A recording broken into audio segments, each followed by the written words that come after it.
जय हिंद विद्यार्थियों, मैं रोहितास चौहान इग्नू स्टडी सेंटर 2281 निर्माण कैंपस सुनाम में आप सभी विद्यार्थियों का बहुत बहुत स्वागत करता हूं। दोस्तों, कल का जो टॉपिक हमने देखा था उसमें EHI 4 कोड का यूनिट नंबर 2 यानी कि 16वीं सदी में उत्तर भारत की जो राजनीतिक और जो आर्थिक व्यवस्था थी उसके बारे में हमने डिस्कस किया था। उसमें हमने देखा था कि भाई जो लोदी वंश के जो अंतिम दो शासक हुए, जैसे कि सिकंदर लोदी और इब्राहिम लोदी, उनके द्वारा राजनीति में क्या परिवर्तन आया, क्या चेंजिंग आया, या आर्थिक जो परिस्थिति थी वो कैसी थी सिकंदर लोदी के समय में, है ना। उसकी भू राजस्व व्यवस्था में उसने क्या सुधार किए, राजनीतिक व्यवस्था में क्या सुधार किए, और इब्राहिम लोदी के बारे में हमने जाना। और बाबर का प्रारंभिक काल हमने कल देखा था। ठीक है दोस्तों, तो आज यूनिट नंबर 5 हम दोस्तों यहाँ पे डिस्कस करने वाले हैं। यूनिट नंबर 5 में जो टॉपिक दिया गया है आपके सिलेबस में, वो टॉपिक जो है अपना वो है बाबर से संबंधित और हुमायूं से। ये दोनों टॉपिक यहाँ पे आज दोस्तों डिस्कस करेंगे। और इनके अंदर हम क्या चीज़ें डिस्कस करने वाले हैं, क्या बातें डिस्कस करने वाले हैं, मैं आपको एक बार पहले ही बता देता हूँ। जैसे हम बाबर डिस्कस करते हैं तो हमें ये पता होना चाहिए दोस्तों कि बाबर किस देश से आता है, और बाबर जब आता है इसका मध्य एशिया जो जो देश है होते हैं उनके साथ कैसा संबंध होता है, उनके शासकों के साथ कैसा संबंध होता है, किन के साथ कौन सा युद्ध होता है इनका। ठीक है। और जब ये भारत में आता है तो भारत में विपरीत परिस्थिति क्या थी बाबर के सामने, जो अफगानों के साथ इसको युद्ध करना पड़ा, और सारे के सारे मतलब कि जो क्षेत्रीय अफगानी भी थे उन इनको पराजित करना पड़ा।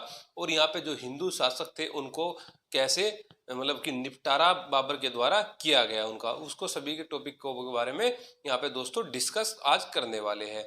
इसके बाद हम देखेंगे कि बाबर के द्वारा जो युद्ध यहाँ पे लड़े गए उनको कंटिन्यूटी रूप में एक युद्ध का क्रम हम देखेंगे, जहाँ से दोस्तों हमेशा क्वेश्चन पूछा भी जाता है। आप कोई भी अपना एग्जाम दे रहे हैं इग्नू का, या उसके बाद भी आप हिस्ट्री से रिलेटेड आप कोई भी एग्जाम दोगे दोस्तों, पहले से ही प्रिपेयर होके आपको चलना है। ठीक है। और इसके बाद फिर जब हम उत्तराधिकारी यानी कि इसके बाबर के 4 पुत्र होते हैं, हुमायूं, कामरान, अस्करी, हिंडाल। लेकिन हम विशेष तौर पे भाइयों का विरोध तो जानेंगे कि आपस में कैसा टकराव होता है भाइयों के में, और लेकिन हुमायूं के कारण जानेंगे कि क्या क्या हुमायूं के कारण रहे युद्ध के। उसके हुमायूं के गुजरात का जो शासक था उस समय बहादुर शाह, उसके साथ क्या संबंध थे, या अफगानियों के साथ यानी कि शेर शाह सूरी के साथ हुमायूं के कैसे कैसे युद्ध हुआ, क्या क्या अभियान हुए, उनके बारे में डिस्कस करेंगे। और द्वितीय अफगान वंश जो होता है यानी कि शेर शाह सूरी के द्वारा जो स्थापित होता है 1540 में, और 1555 तक जो द्वितीय अफगान वंश चलता है, उसको बहुत अच्छे से दोस्तों डिस्कस करने वाले हैं। और ये आज का जो टॉपिक होगा अपना इन 2-3 बिंदुओं पर ही रहेगा, यूनिट नंबर 5 दोस्तों। तो सबसे पहले हम पढ़ते हैं बाबर के बारे में। तो बाबर इसका मूल नाम नहीं था दोस्तों।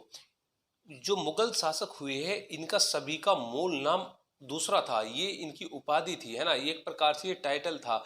मूल नाम इनका क्या था देखो, डिस्कस तो हम यहाँ पे आज 2 ही पॉइंट करने वाले हैं, यानी कि बाबर और हुमायूं। लेकिन मैं आपको इनका मूल नाम बता देता हूँ दोस्तों कि इनका मूल नाम क्या था सभी मुगल शासकों का, है ना। तो जैसे बाबर है, बाबर का मूल नाम था जहीरुद्दीन। क्या नाम था? जहीरुद्दीन। आप इसको नोट करते चले साथ साथ में कि बाबर का मूल नाम जहीरुद्दीन था। इसके बाद जो इसका उत्तराधिकारी यानी इसका पुत्र आता है उसका मूल नाम था नसरुद्दीन हुमायूं। क्या नाम था? नसरुद्दीन हुमायूं। और जब हुमायूं का बेटा अकबर गद्दी पर बैठता है, उसका जो मूल नाम था वो नाम क्या था? जलालुद्दीन अकबर। क्या नाम था? जलालुद्दीन अकबर। ये मूल नाम हमें पता होने चाहिए। बाद में उपाधि भी देखते हैं कि इनकी क्या उपाधि थी। ठीक है।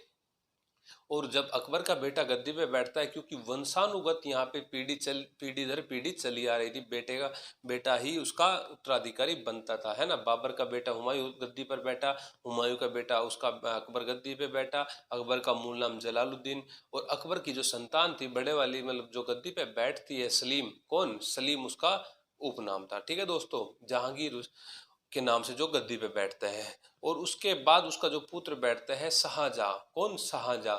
उसका जो मूल नाम था वो था सिहाबुद्दीन। क्या नाम था? सिहाबुद्दीन।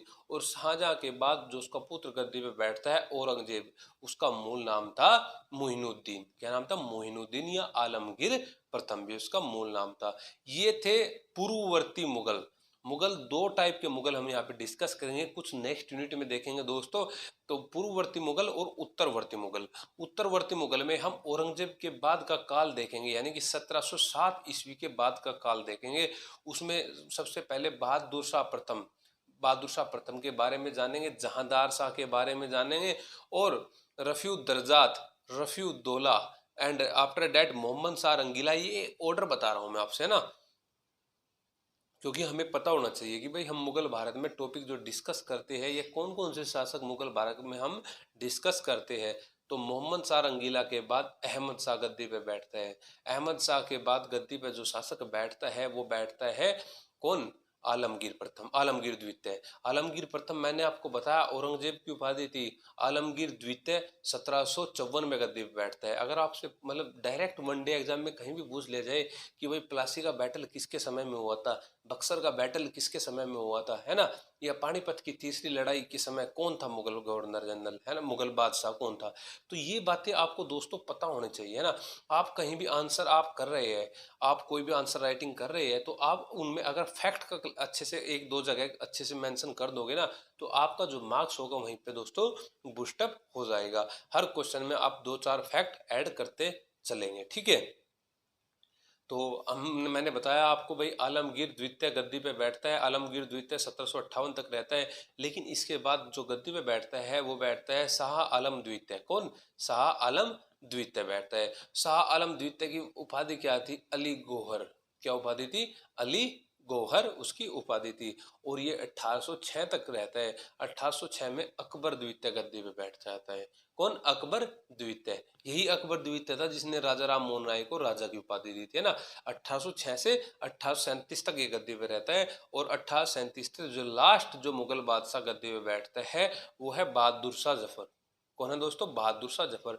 तो मैंने आपको मुगल बादशाहों का यानी 1526 से लेके 1857 तक का एक ऑर्डर आपको बताया, और उनमें जो पूर्ववर्ती जो शासक थे उनका मूल नाम भी मैंने आपको बताया कि भाई इनका मूल नाम जहीरुद्दीन था, नसरुद्दीन हुमायूं था, जलालुद्दीन अकबर था, सलीम जहांगीर को बोलते थे, सियाबुद्दीन शाहजहां था, आलमगीर प्रथम यानी कि मोइनुद्दीन औरंगजेब था। ये मैंने आपको यहाँ पे दोस्तों आज नाम ये डिस्कस किए। तो इनका मूल नाम तो आप सभी को पता होना चाहिए, जब भी तो हम पढ़ते हैं भाई। जब तक हमने बाबर का मूल नाम नहीं पता होगा तो क्या फायदा उस चीज का, उसके बारे में अच्छे तरीके से डिस्कस करने का, है ना।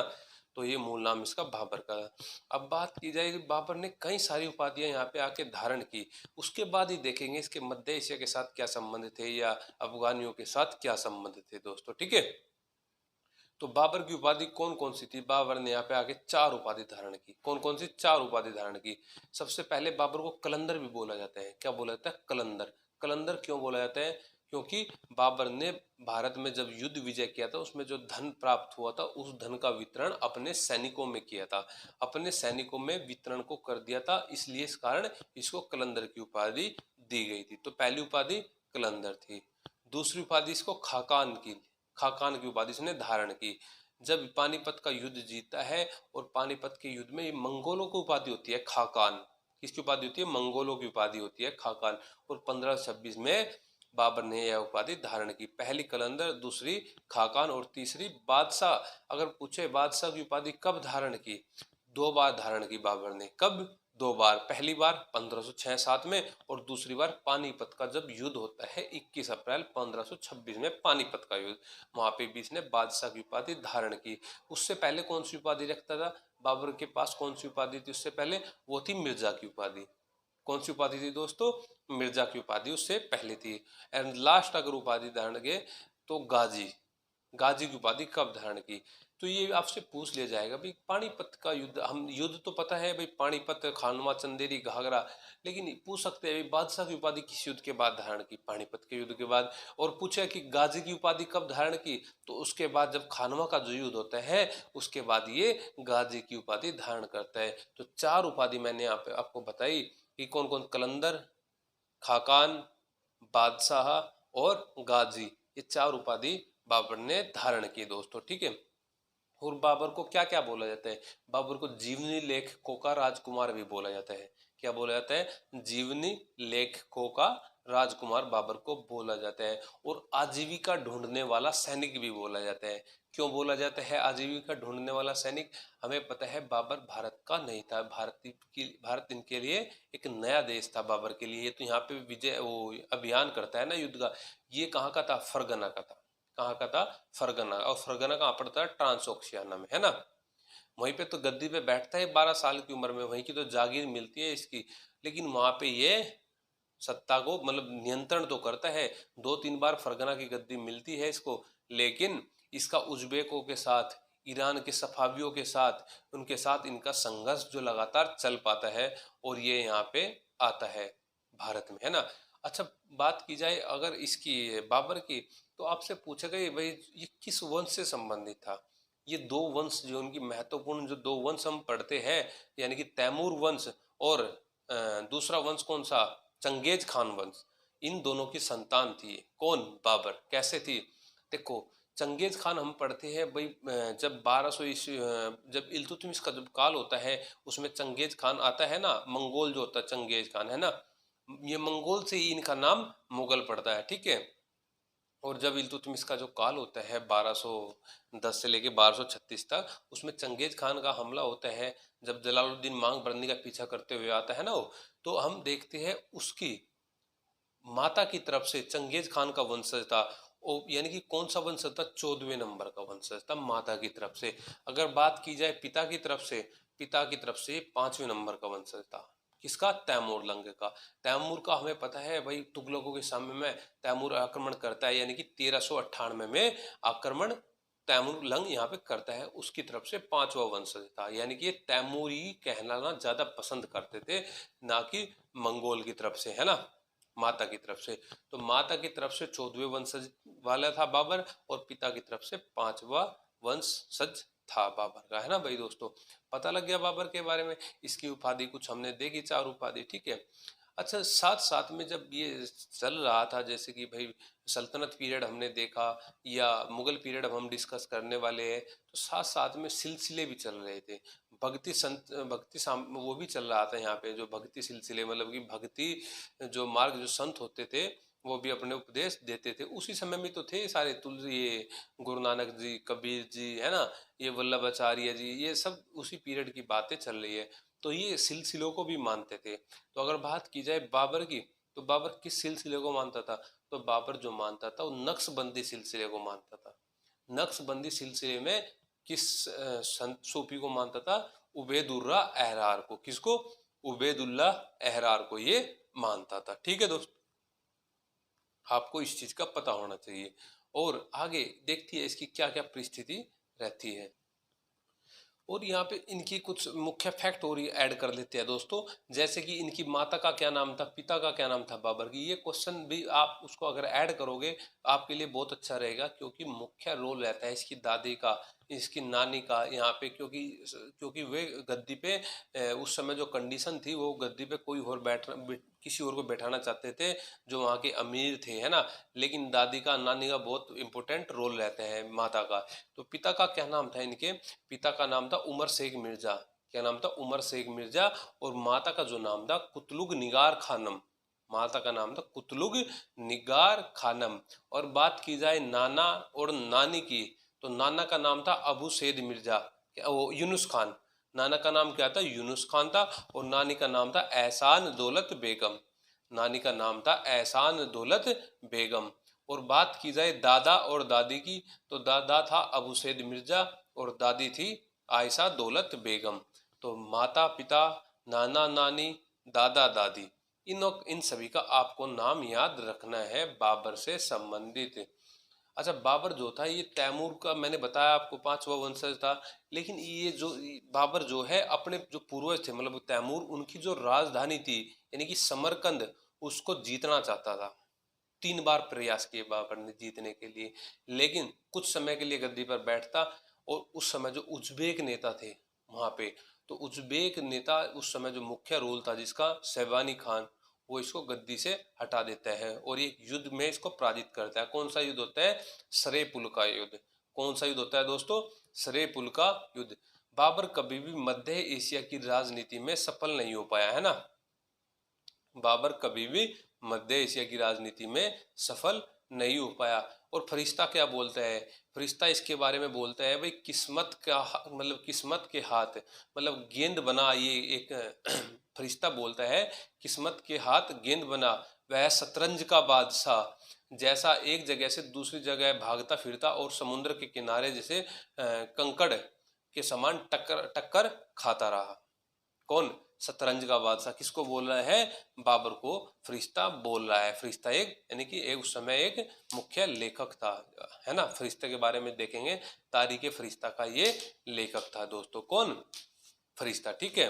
तो बाबर के बारे में ये बोलता है, ये मध्य एशिया की राजनीति पे कभी भी सफल नहीं हो पाया। और भारत में ये आता है, भारत में आते इसको क्या, यहाँ की क्या पृष्ठभूमि मिलती है भारत में आके इसकी राजनीति की, इसके बारे में जानते हैं।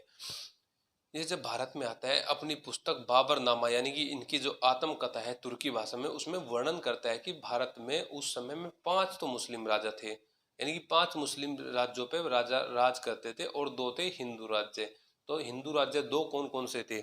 उत्तर में था यानी कि मेवाड़ में जो था सिसोदिया वंश का राणा सांगा था। कौन? सिसोदिया वंश का राणा सांगा।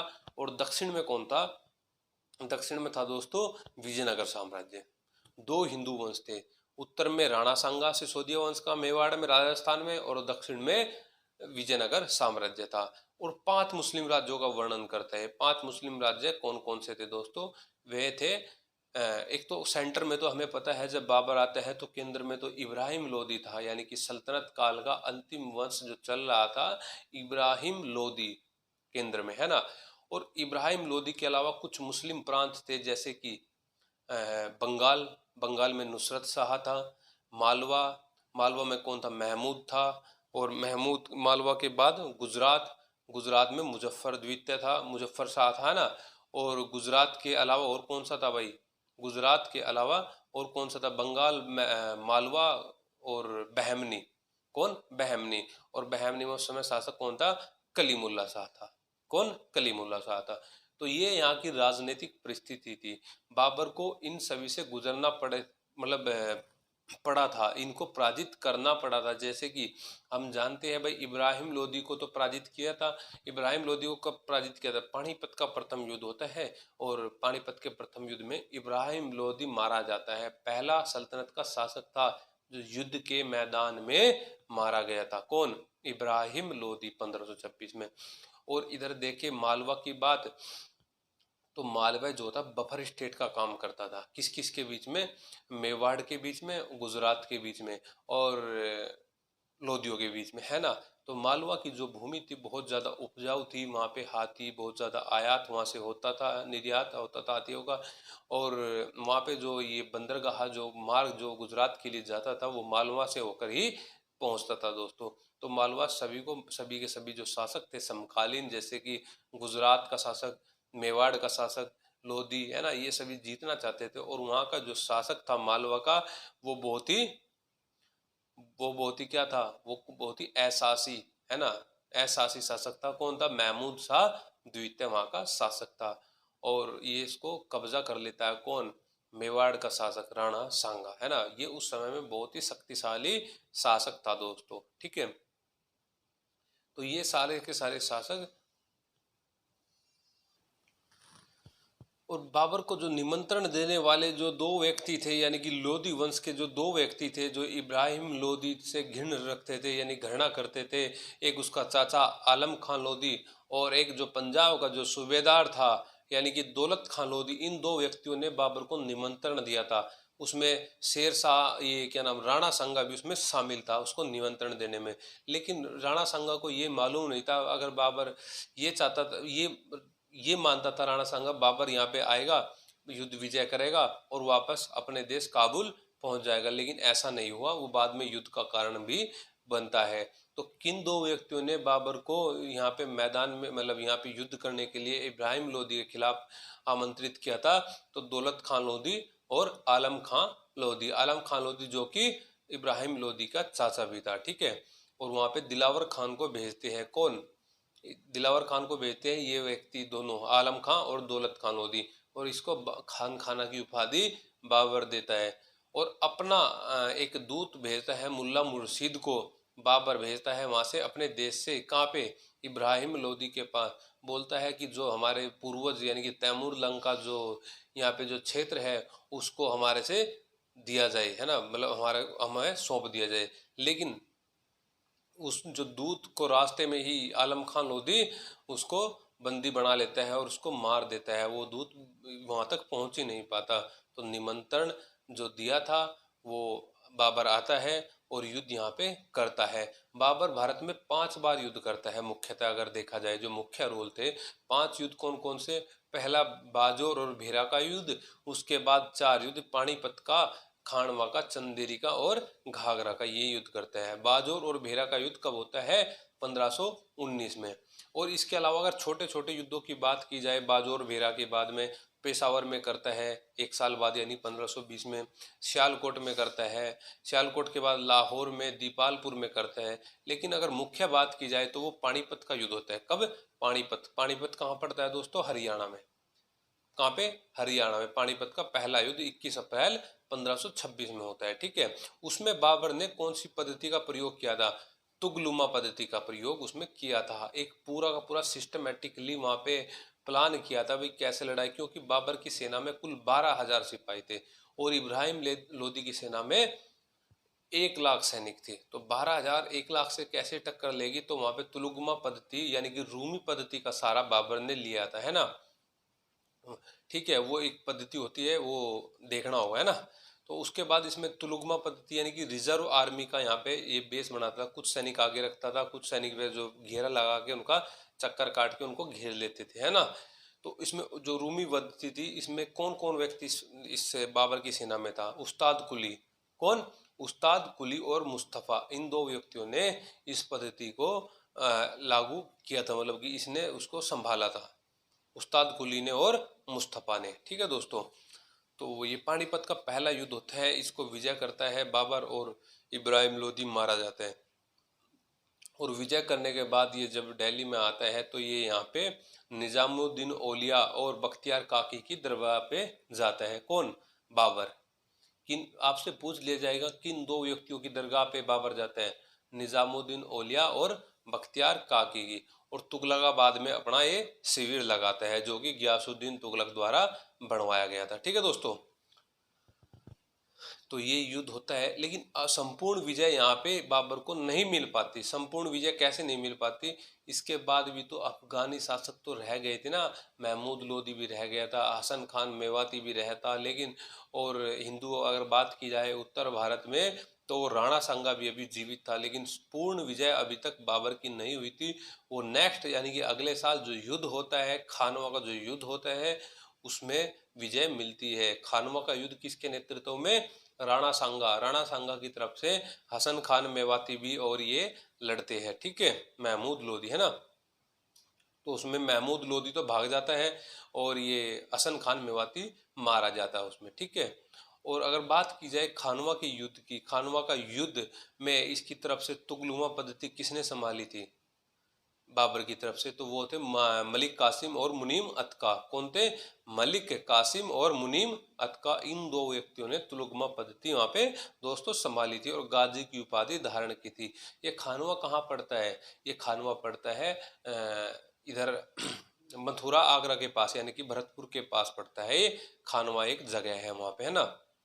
और यहाँ पे जब इन्होंने लगा था कि भाई ये राणा सांगा उस समय शक्तिशाली शासक तो था ही, और ये इसके सैनिकों को लगा भी 1-2 युद्ध पहले हो भी चुके थे बीच में छोटे स्तर पे, उनमें इनकी पराजय हुई थी।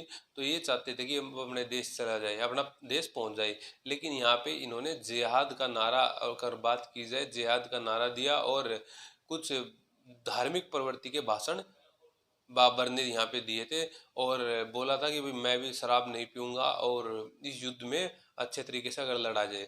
तो वो युद्ध लड़ा अच्छे तरीके से, पूरा अनुशासनबद्ध सेना थी और युद्ध में विजयी बाबर को मिलता है। 4 युद्ध मुख्य रोल पे बाबर लड़ता है यहाँ पे, चारों युद्ध जीतता है, पानीपत, खानवा, चंदेरी, घाघरा।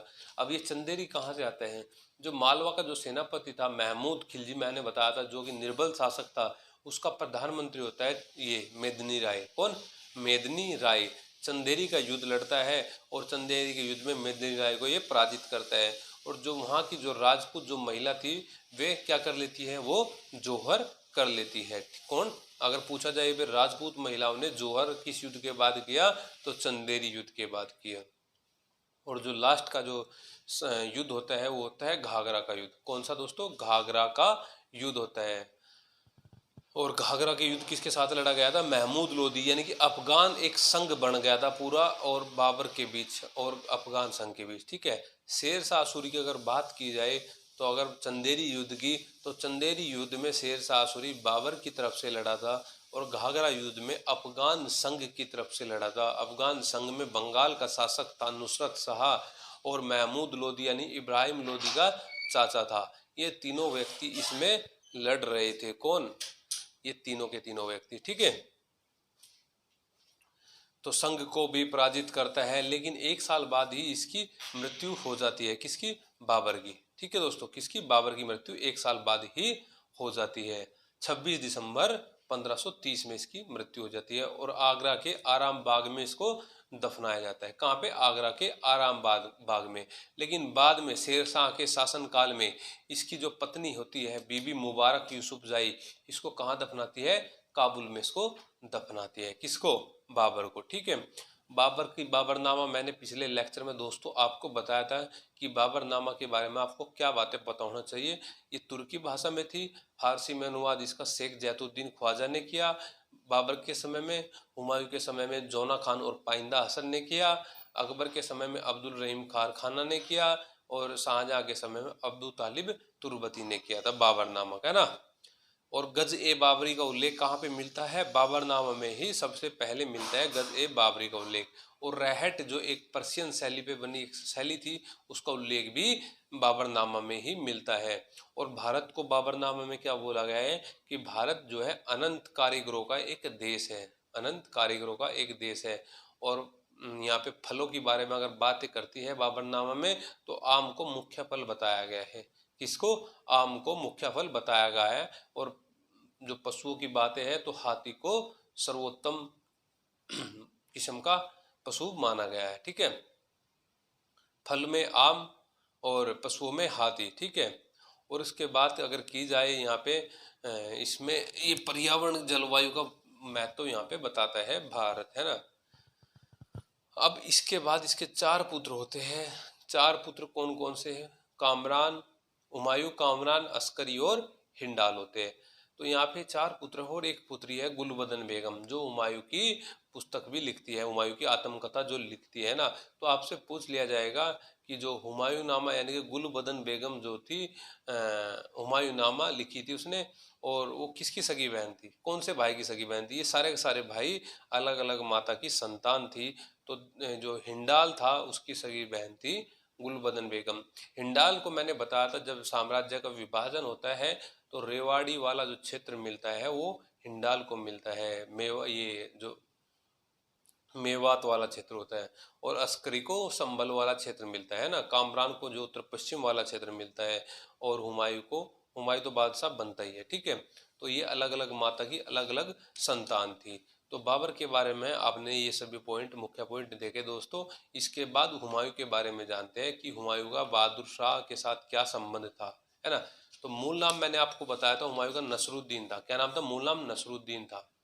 और इसको सिकंदर ए आजम या खुदा का साया भी बोला गया है। किसको, हुमायूं को। आपसे पूछ लिया जाएगा डायरेक्ट, अगर आप इसको मेंशन भी करोगे आंसर में दोस्तों कि सिकंदर ए आजम या खुदा का साया किसको बोला जाता है, तो वो हुमायूं को बोला जाता है।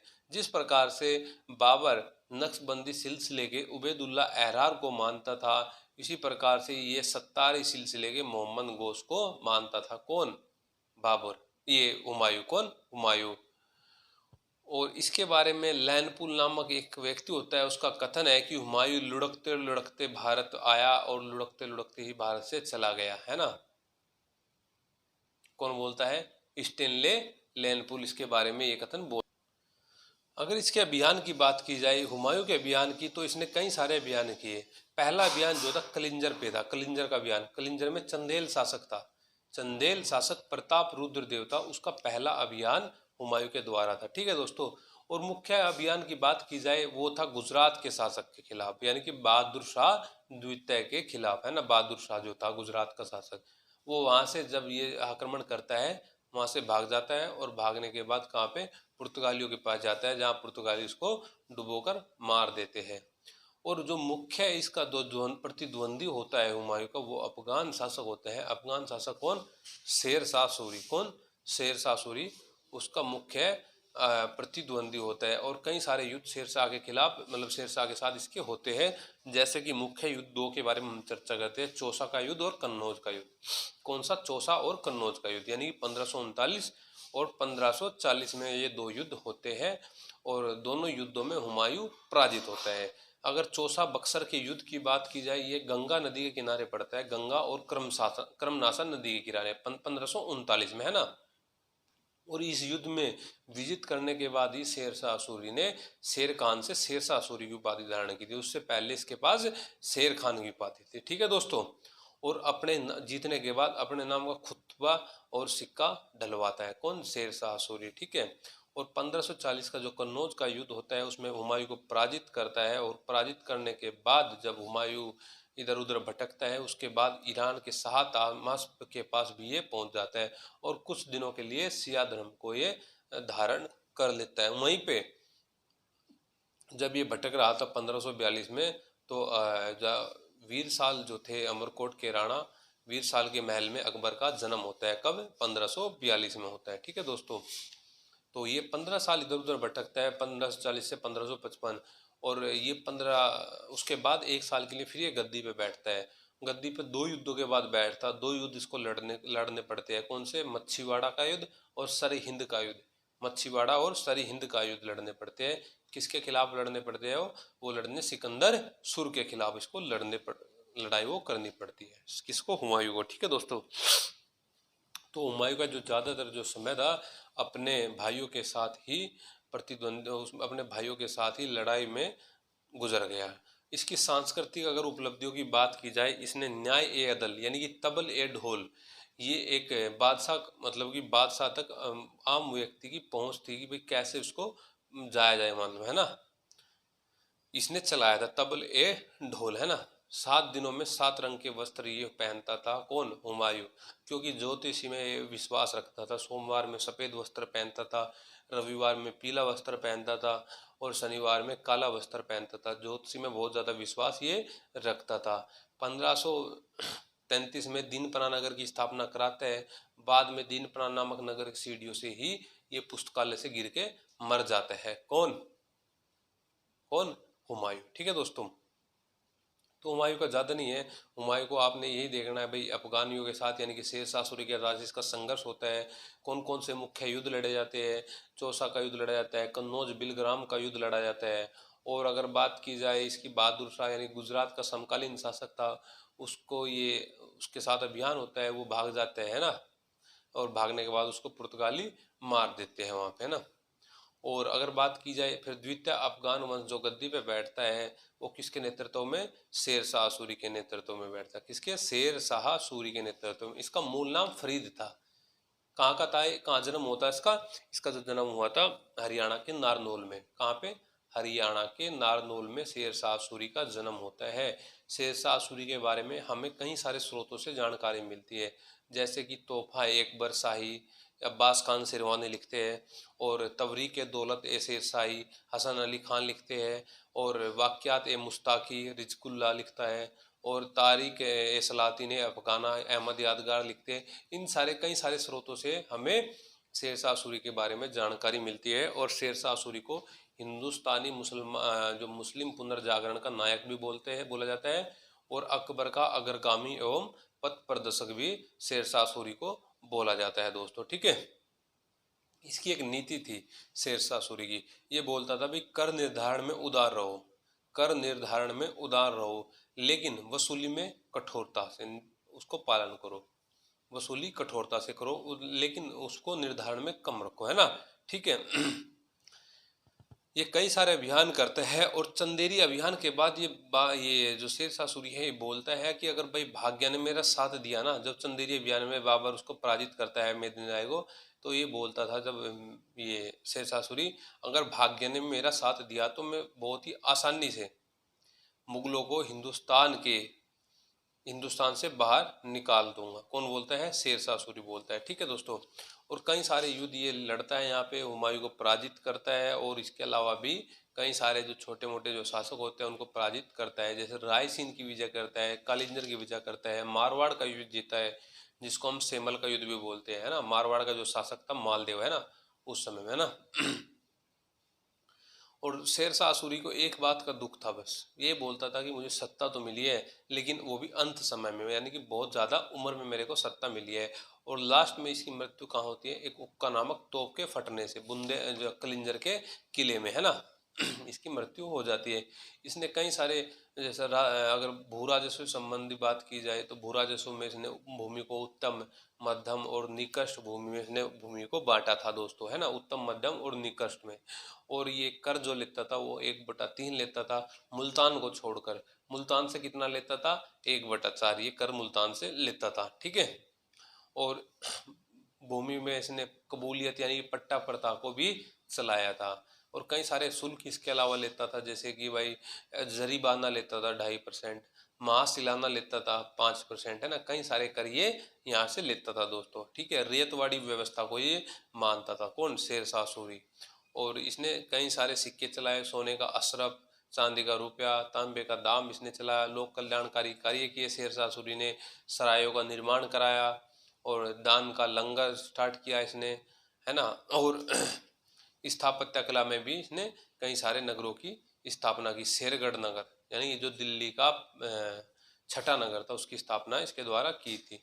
और इसके समय में पद्मावत का लेखक मलिक मोहम्मद जायसी भी रहता था दोस्तों। ठीक है, और इसके बाद इसके उत्तराधिकारी की बात करें, इस्लाम शाह सूरी इसका उत्तराधिकारी था, जिसका नाम सलीम शाह भी था, है ना। क्या नाम था? सलीम शाह भी था। महदवी आंदोलन को दबाता है। महदवी आंदोलन उसके समय में होता है किसके नेतृत्व में? शेख अलाही के नेतृत्व में होता है। सैन्य सुधार इस्लाम शाह सूरी करता है। श्रेणी प्रणाली का यहाँ पे प्रचलन इस्लाम सूरी करता है। सैनिकों को 50, 200, 250 और 500 सैनिकों में विभाजित कौन करता है? इस्लाम शाह सूरी करता है दोस्तों। ठीक है, तो ये आज का कुछ, ये जो आज के टॉपिक में हमने डिस्कस किया दोस्तों, बाबर के बारे में, हुमायूं के बारे में, है ना, शेरशाह सूरी के बारे में। ठीक है, ये फैक्ट अगर आप कहीं भी आप आंसर राइटिंग भी कर रहे हो और उनमें उसमें मेंशन करोगे दोस्तों, तो आपके लिए गागर का सागर, गागर में सागर हो सकता है आपके लिए। ठीक है दोस्तों, तो इसी तरीके से हम अपनी यूनिट डे बाय डे दोस्तों करते जाएंगे। कल की यूनिट हमने देखी थी यूनिट 2, आज की यूनिट 5 हमने यहाँ पे डिस्कस की। आगे जो सिस्टमेटिकली जो यूनिट कंटिन्यूटी से बनी रहेगी उसको दोस्तों डिस्कस करते रहेंगे। तो तब तक के लिए जय हिंद।